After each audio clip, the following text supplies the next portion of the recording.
We're now going to move on to dictionary methods and begin with the dictionary get method. So before we look at how the get method works, I just want to remind everyone that methods are accessed with the dot notation.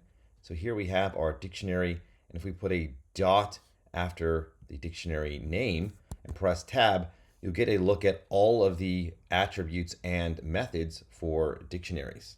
So these are in fact actually all methods. None of these are attributes. So you will always execute them with a pair of parentheses after them. So we're going to go through most of these methods and begin with the get method. So the way the get method works is that you pass it in a key and it returns the corresponding value. So it will return none if the key is not in the dictionary. Let's go and place in one of the keys. So this is that letters dictionary, and it will return the value, which is 1.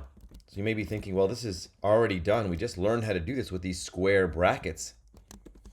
And that's true. This is the same exact functionality, except that when you put in a key that is not there, so say T over here, nothing gets returned. So this is not an error. See, it says returns none.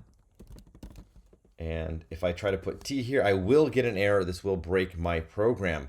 So if you want to attempt to get one of the, let's see if a key is in the dictionary, you can use the get method. Now, if you press Shift Tab Tab, you can see that you can return something else. There's a default over here. So the default is none. That means if the key is not in the dictionary, it will return none.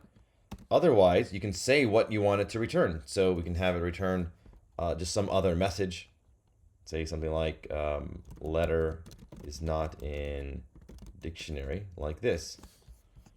So T is not in the dictionary, but if we do Z like this, it is in the dictionary and just returns the value. So this will be returned if it's not in the dictionary, otherwise it will return the value. So that's the difference between get and just this selection with the square brackets.